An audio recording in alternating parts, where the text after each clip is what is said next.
Imagine descobrir que uma das séries mais amadas da televisão esconde uma teoria sombria por trás de suas risadas. Uma teoria que sugere que a famosa vila onde vivem o Chaves, o Seu Madruga, o Kiko e todos os outros personagens pode não ser apenas uma vila comum. E se, na verdade, aquele lugar fosse uma representação simbólica de algo muito mais profundo? Algumas pessoas acreditam que a história do seriado Chaves pode ter sido inspirada em algo bastante inesperado: os 7 pecados capitais. Parece estranho, não é? Afinal, estamos falando de um programa que marcou gerações, com humor simples, inocente e situações do cotidiano. Mas quando começamos a observar certos detalhes da série com mais atenção, algumas coincidências começam a chamar a atenção de muitos fãs. Hoje você vai conhecer uma teoria curiosa, misteriosa e um pouco perturbadora que conecta os personagens da vila com os pecados capitais. E depois de ouvir tudo, talvez você nunca mais veja a série da mesma forma. Mas antes de continuar, já aproveita para se inscrever no canal, porque aqui a gente sempre traz histórias curiosas, teorias intrigantes e mistérios da cultura pop que pouca gente conhece. Agora, vamos voltar para a vila. A série Chaves foi criada por Roberto Gomes Bolanhos, conhecido artisticamente como Chespirito.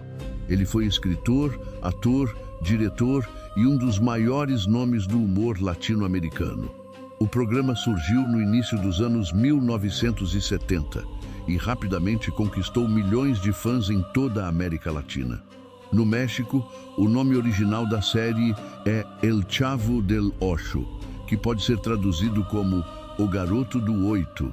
Isso acontece porque, na história, o personagem principal mora na casa número 8 da vila.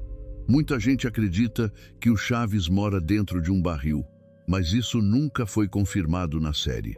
Na verdade, o barril era apenas um lugar onde ele costumava se esconder ou brincar. O próprio personagem já afirmou em alguns episódios que morava na casa número 8. Olha, Chaves, você não mora no barril? Claro que não. Então onde? Eu moro no 8. Você quer dizer na casa de número 8? Isso, por isso me chamam de Chaves do 8. Outro detalhe curioso é que nunca sabemos o verdadeiro nome do Chaves. Em vários momentos, os personagens perguntam qual é seu nome de verdade. Mas sempre que ele está prestes a responder, algo acontece e ele é interrompido. Esse mistério acabou alimentando diversas teorias ao longo dos anos. E foi justamente esse tipo de detalhe que fez muitos fãs começarem a analisar a série com um olhar mais profundo. Uma dessas interpretações sugere que cada personagem da vila representaria simbolicamente um dos 7 pecados capitais, conceitos muito antigos que surgiram na tradição cristã para representar comportamentos humanos considerados negativos.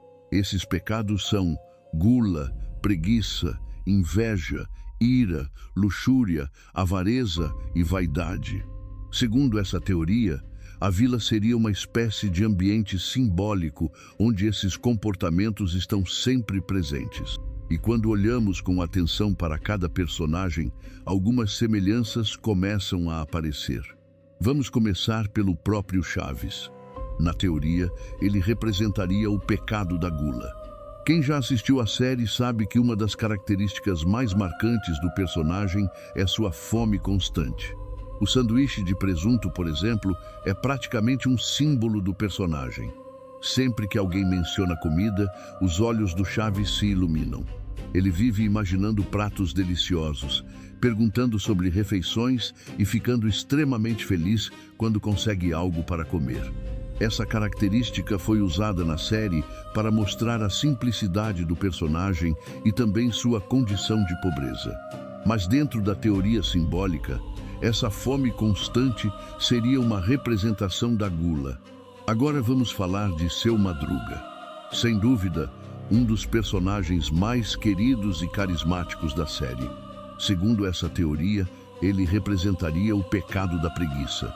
Seu Madruga vive tentando evitar o trabalho e quase sempre está descansando, dormindo ou inventando desculpas para fugir de suas responsabilidades. O exemplo mais famoso disso é o aluguel que ele deve ao dono da vila. Quase todos os episódios mostram seu Madruga tentando escapar da cobrança do aluguel. E existe um detalhe curioso que muitos fãs perceberam. Em praticamente todos os episódios, seu Madruga deve 14 meses de aluguel. E essa dívida, aparentemente, nunca aumenta. Mesmo com o passar do tempo e dos episódios, o número continua o mesmo. Algumas pessoas interpretam isso como uma metáfora curiosa, como se o tempo dentro da vila estivesse preso em um ciclo que nunca avança completamente. Agora chegamos ao Senhor Barriga, dono da vila. Dentro da teoria, ele representaria o pecado da avareza ou ganância. Isso porque sua principal função dentro da história é sempre cobrar o aluguel dos moradores. Sempre que ele aparece, os moradores já sabem o motivo. Ele entra na vila com seu caderninho de cobranças e vai direto procurar seu Madruga. Mas, curiosamente, quase sempre acaba levando um tapa do Chaves sem querer. Essa gag se repete diversas vezes na série. Alguns fãs interpretam isso como uma espécie de punição simbólica dentro da teoria. Agora vamos falar de Kiko. Kiko é um personagem mimado, acostumado a ter tudo o que quer.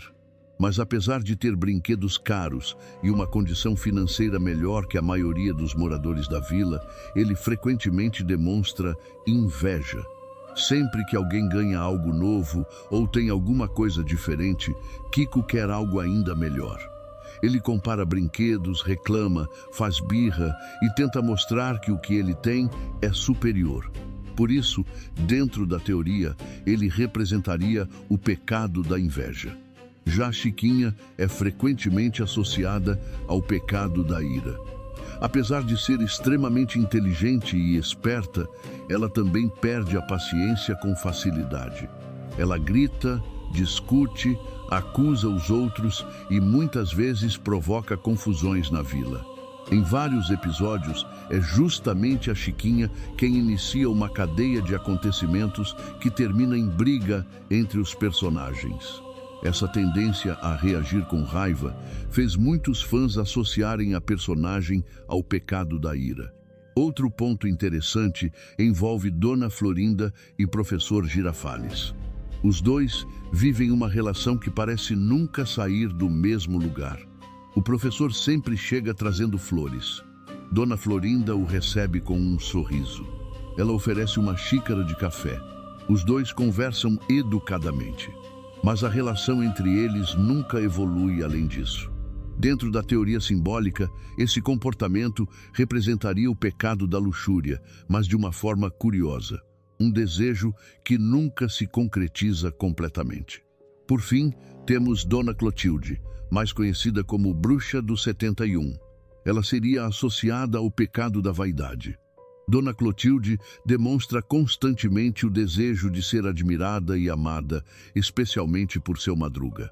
Ela se preocupa muito com sua aparência e sempre tenta mostrar seu lado mais elegante. Mesmo quando é alvo de piadas das crianças da vila, ela continua tentando manter uma postura sofisticada.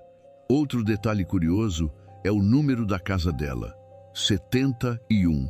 Alguns fãs gostam de procurar significados ocultos nesse número dentro da teoria, embora não exista nenhuma confirmação oficial sobre isso. Outro elemento curioso é o nome do animal de estimação dela em alguns episódios, Satanás. Esse detalhe acabou chamando a atenção de muitos fãs que gostam de analisar símbolos e referências escondidas. Mas é importante lembrar algo muito importante. Tudo isso é apenas uma teoria criada por fãs. Não existe nenhuma confirmação de que Roberto Gomes Bolanhos tenha criado os personagens pensando nos 7 pecados capitais.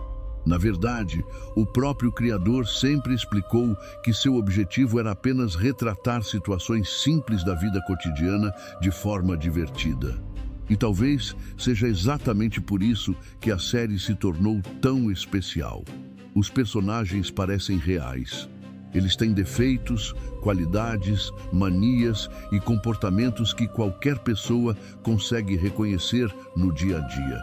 Talvez seja justamente essa profundidade humana que permita tantas interpretações diferentes. No final das contas, Chaves continua sendo uma das séries mais queridas da televisão. Ela marcou gerações, atravessou décadas e ainda hoje continua sendo assistida por milhões de pessoas. Mas agora eu quero saber a sua opinião. Você acha que essa teoria faz sentido? Será que os personagens realmente podem representar os 7 pecados capitais? Ou tudo isso é apenas coincidência criada pela imaginação dos fãs? Comenta aqui embaixo o que você pensa. Eu quero muito saber qual é a sua interpretação sobre essa teoria. E se você gosta de vídeos como esse, que exploram curiosidades e mistérios por trás de séries famosas, já deixa o seu like. Se inscreve no canal para não perder os próximos vídeos. E ativa o sininho para receber as notificações sempre que sair conteúdo novo. Porque às vezes, por trás de algo aparentemente simples, pode existir uma interpretação muito mais profunda do que imaginamos. Nos vemos no próximo vídeo.